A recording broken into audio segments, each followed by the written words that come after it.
Selamat siang, nama saya Sandra Stanley dari Prodi Akuntansi. Di sini saya akan membuat tugas video tentang perekonomian Indonesia.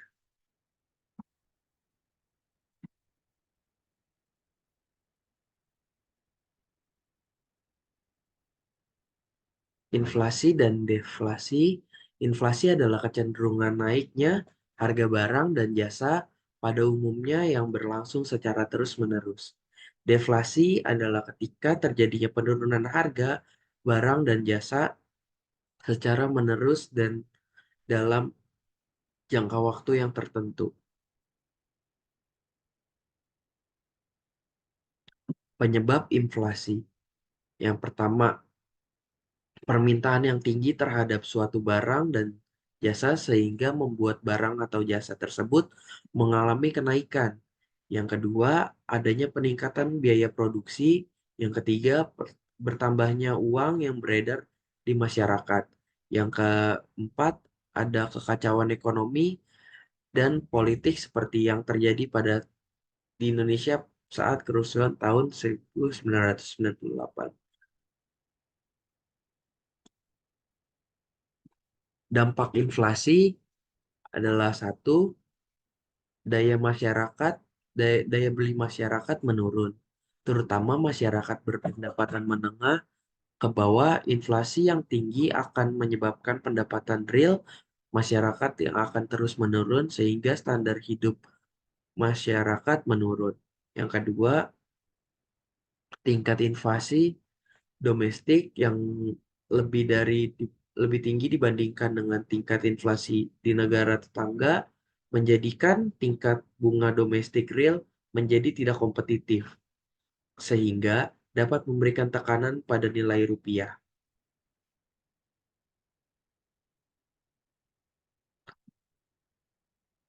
Pengendalian inflasi. Koordinasi antara pemerintah dan Bank Indonesia telah diwujudkan dengan membentuk tim koordinasi penetapan sasaran pemantau dan pengendali inflasi atau TPI ditingkatkan pusat sejak tahun 2005.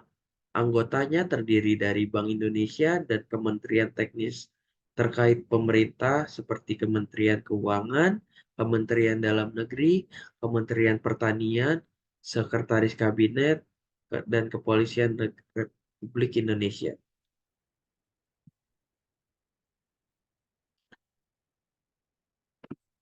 Penyebab deflasi. Terlalu banyaknya barang yang sama yang diproduk dalam satu waktu. Jadi, semakin banyak pasokan barang di pasar, maka harga akan semakin murah. Yang kedua, penurunan permintaan saat kondisi ekonomi memburuk. Perilaku konsumen sering menghemat belanja dan menyimpan kebutuhan untuk kebutuhan yang lebih prioritas dan ini membuat permintaan melemah sehingga memicu harga menurun.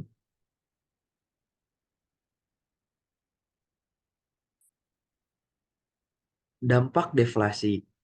Yang pertama, deflasi yang berlebihan dapat memicunya meningkatnya angka PHK sehingga secara langsung membuat pengangguran semakin meningkat. Yang kedua, deflasi ikut berpengaruh dalam menurunnya upah minimum di Indonesia sendiri. Saat satu komponen upah minimum adalah angka inflasi. Yang ketiga, bisa mendorong lebih banyaknya kredit macet di perbankan dan di lembaga keuangan. Yang keempat, berefek domino pada pada pendapatan negara yakni pajak.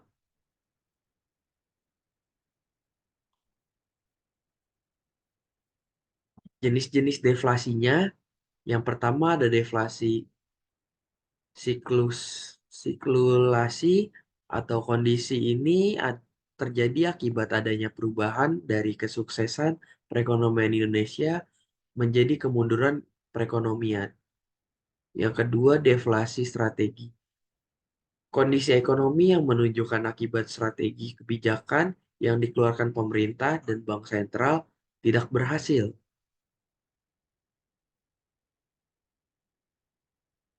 Dampak positifnya deflasi, yang pertama, masyarakat mendapatkan harga barang murah. Yang kedua, membiasakan hidup dan lebih masyarakat lebih hemat. Yang ketiga, nilai mata uang rupiah menjadi menguat. Yang keempat, muncullah kesadaran menabung bagi masyarakat agar bisa memenuhi kebutuhannya. Dampak-dampak negatif deflasi.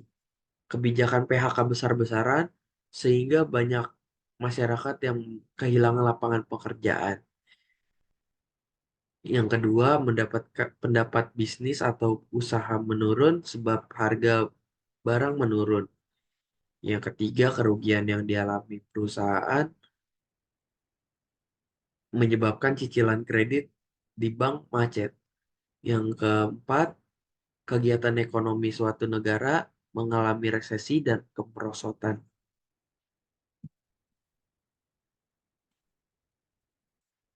Pembagian inflasi berdasarkan asal terjadinya inflasi. Yang pertama, inflasi domestik terjadinya karena faktor situasi dan kondisi terjadi di dalam negeri, seperti kebijakan pemerintah dalam mengeluarkan deregulasi yang mampu mempengaruhi kondisi kenaikan harga.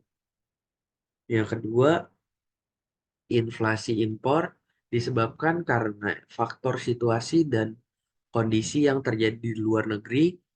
Jika suatu negara memiliki tingkat ketergantungan yang tinggi pada ekonomi luar negeri, terutama ketersediaan kemampuan dalam memproduksi barang dan jenis tertentu. Pengaruh inflasi pada investasi, bank sentral mempunyai peranan yang sangat kuat dalam menentukan arah moneter dan investasi nasional.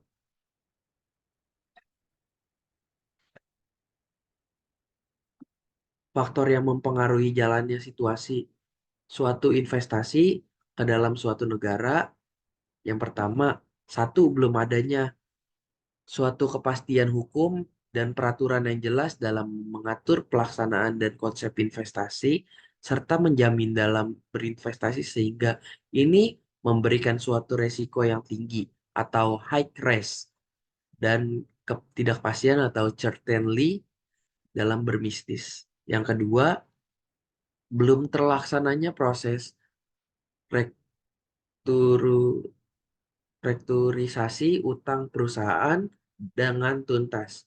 Akibatnya, apa yang pernah diharapkan oleh publik dan dilaksanakan oleh pemerintah, seperti yang terdahulu misalnya BPPN atau Badan Penyihatan Perbankan Nasional. Yang ketiga, akibat dari yang kedua tersebut adalah pemerintah harus menanggung utang perusahaan swasta tersebut dan menerbitkan dana pinjaman baru guna untuk menutupi perusahaan swasta dan itu berasal dari kas pemerintah yang mana mana dengan tak langsung stimulus dari pemulihan ekonomi pun cenderung melambat. Yang keempat, proses pematangan berpolitik yang belum terlihat kemajuannya yang sangat cepat maupun secara berkesinambungan tetap bergerak, yaitu seperti masih ada suara-suara yang menggambarkan suatu karakter yang jauh dari bentuk kedewasaan berpikir demi bangsa dan negara. Mungkin itu saja sekian dari presentasi atau video pembelajarannya hari ini. Mohon maaf jika ada kesalahan kata dan pengucapan. Mohon dimaklumi dan mohon dimaafkan. Terima kasih.